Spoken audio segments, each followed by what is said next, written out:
Well, today we actually get to write some code. We are going to start writing your first C# class.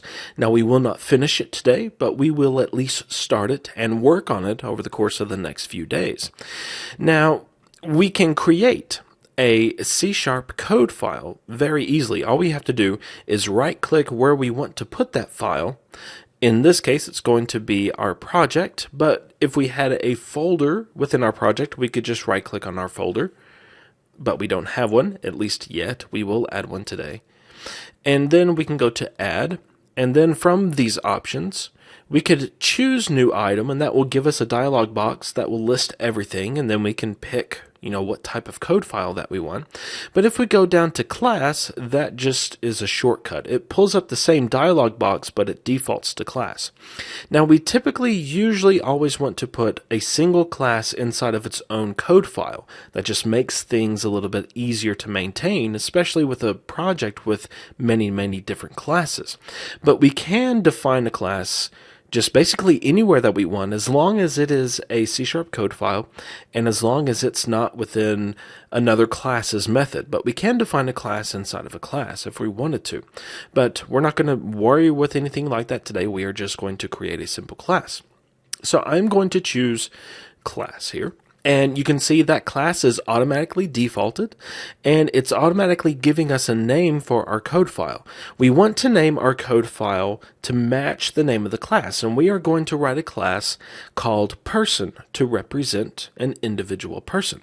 So we would want to name this file person, because that just makes it easier if we know that we want to do something with the person class, make some modifications to it or whatever. If we have a file called person, then that makes it really easy to locate that class and get into the file and start working. So I'm going to name the file person and click add, and this will create a class file for us, and Visual Studio automatically created a class for us, class person. Now, yes, that is extremely easy, but we are doing this to learn, so let's get rid of everything here, and then we'll just go through it piece by piece. You define a class with the class keyword, CLASS, and you can see IntelliSense is automatically giving us that, a space, and then the name of the class, person. Now, in the .NET framework, it's convention to name your class with an uppercase letter. So while it's perfectly valid to create a class with a lowercase person, that doesn't follow the convention. And convention isn't rules, but it's always good to follow conventions. Now, the convention is to use Pascal case. And that means if you have multiple words that you want to use for the name of your class, then you would use a capital letter for each of the beginning letters of the different words. So instead of person, if we wanted to have a class called person of interest, we would capitalize the O of and the I of interest, and that is Pascal case. There are other casings that we use in C# and .NET, which we will cover whenever we come across those. Now, the only other thing we need with a class definition is the opening curly brace and the closing curly brace. It's a block of code that anything we define or put inside of that block of code is going to be considered part of the person class. So any method, any property, anything that we put inside of this block of code is going to be part of the person class. Whenever you define a class, you want to put it in a namespace. A namespace is just a naming container. It protects your class from a naming collision with another class, because we can have multiple classes called person, but as long as they're in a different namespace from one another, then there's no confusion as to which person class we want to use. It's a lot like our first name and last name. My name is Jeremy McPeak, and there are a lot of people with the first name of Jeremy, but it's my last name that kind of sets me apart, and there are other Jeremy McPeaks, but for the most part, if you were to go to any of my friends, and I grew up with 3 Jeremys, and if you went to one of our friends and said, "How's Jeremy doing?" they're going to ask, "Well, which Jeremy are you talking about? I know 4. But if you say, well, how's Jeremy McPeak doing?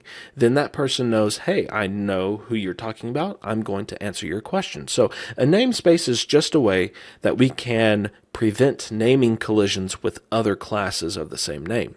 And a namespace is really easy to create. You just type the word namespace, and you can see that IntelliSense is just giving us namespace. And then we just need a namespace. Now, typically, you'll want to use the namespace of your project. So, my first project. And then there's a set of curly braces. And anything defined inside of these curly braces are going to be inside of the My First Project namespace. In fact, let's look at program.cs, and we can see the same thing. We have namespace, My First Project, and then there's a class called program that is, the actual program that resides within that namespace. So the class program and the class person are both in the same namespace.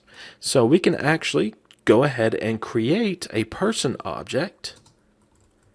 Person equals new person. Now, something else about casing. Variables typically begin with a lowercase character. And then if you have other words inside of that variable name, they begin with an uppercase. So, person of interest again would look something like this. And this is called camel casing. Variables are camel cased. And it's perfectly valid to use an uppercase letter for a variable, but convention is to use camel casing. Going back to namespaces, we have a single namespace, My First Project, but we can actually add other levels of namespaces. We could add something to better organize our code, and this is something that's very common. If you have a set of data types that are related to one another, but they're not related to other data types, you can create a deeper namespace to store those data types in. And it's just a great way to organize your code. So let's go ahead and add that for our new person class. And to add on to the namespace, all we have to do is specify our namespace and then a dot and then whatever name we want to use. I'm going to say that this is my first data types. So any other first data types that we can create inside of this namespace. But there's a problem. If we go back to program.cs, we see red squigglies. And that's because the person class is no longer in the My First Project namespace. It's in My First Project.MyFirstDataTypes. So if we want to specify that person class that we have created, we have to specify those namespaces as well. So My First Project dot MyFirstDataTypes.person, and IntelliSense makes that a little bit easier, but we have to replicate that with a constructor call. And that's not acceptable to me. But we can get rid of the My First Project because we are in the My First Project, so that's kind of our starting point. So we can just specify My First Data Types. Still, that is not desired, at least in my opinion. So let's go ahead and get rid of that. And we are going to use a using statement.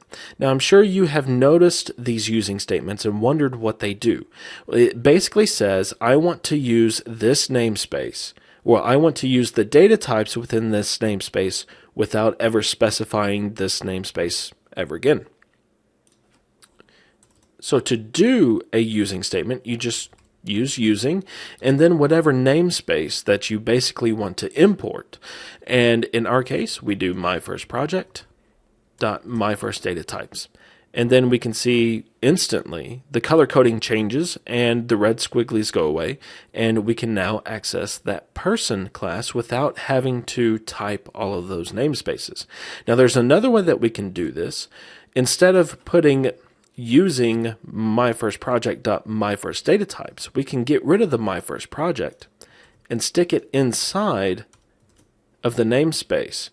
And then anything within this block of code will use this using statement. And of course, outside of this block, that is no longer valid. So we would have to specify that again. So the majority of time, whenever you use a using statement, it's going to be at the top of the file, because that way it is used with all of the code regardless of how many namespace blocks you have. So let's add my first project. And there we go.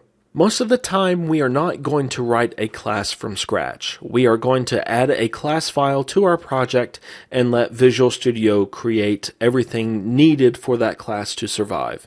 And that is the file for that class, the name of that class, and Visual Studio can also create the namespaces for that class.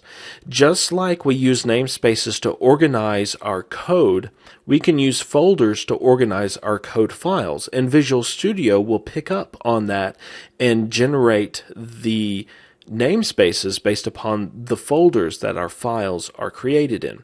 So let's go to our Solution Explorer. Let's right-click, Add, and then Folder.